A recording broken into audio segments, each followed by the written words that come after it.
ছোটবেলায় আমার ছোটবেলায় স্বপ্ন ছিল, আব্বু আম্মু ঠিক করে দেওয়ার স্বপ্ন ছিল ডাক্তার হব। একটা টাইমে মনে হতো হ্যাঁ ক্রিকেটার হব। আমার স্বপ্ন ছিল আমি পুলিশে চাকরি করব। আর আমার স্বপ্ন ছিল যে আমি আসলে অনেক ঘুরবো, অনেক বেশি ঘুরে বেড়াবো, এরকম মানে আমি খুব ছন্নছাড়া টাইপের ছিলাম ছোটবেলায়।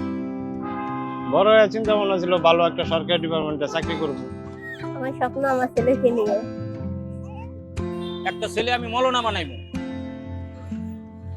এইটুকুই আমার স্বপ্ন, আর কোনো স্বপ্ন নেই। এই মাদ্রাসায় ভর্তি করাবো বড় হইলে, তারপর একটা চাকরি ধরাই দিব।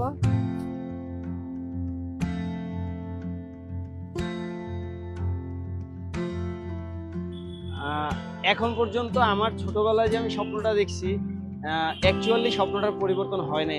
এখনো আমি ওই একই জিনিস চাই। এখনো সময় পেলে আমি ঘুরে বেড়াইতেই চাই।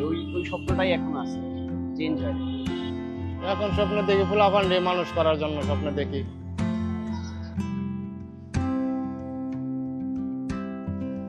আমার কাছে বাধাটা এটাই মনে হয় যে অর্থনৈতিক যে সমস্যাটা, এটাই সবচেয়ে বড় বাধা মনে হয় স্বপ্ন পূরণের ক্ষেত্রে।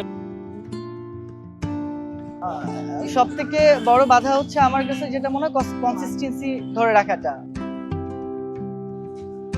পুরনো স্বপ্ন তো আর এখন আর সুযোগ নাই, বয়স শেষ। একটা মানুষের স্বপ্ন একদম শেষ বয়সে গিয়ে পূরণ হতে পারে, কারণ কার কখন ভাগ্যে কিভাবে মিরাকেল ঘটে যায় কেউ বলতে পারে না। আমার মনে হয় যে মানুষের জীবনের যে স্বপ্ন, এই স্বপ্নের কোনো শেষ নাই। তখন মনে হবে যে পৃথিবীতে আমি যেসব সাকসেসফুল মানুষগুলো আছে তাদের মধ্যে আমি একজন, যে তার নিজের স্বপ্নটা পূরণ করতে পেরেছে বাস্তবিক অর্থে। যদি পূরণ হয়ে যায় তাহলে হয়তো জীবনটাকে জান্নাত মনে হবে, মানে এরকম মানে মনে হয়।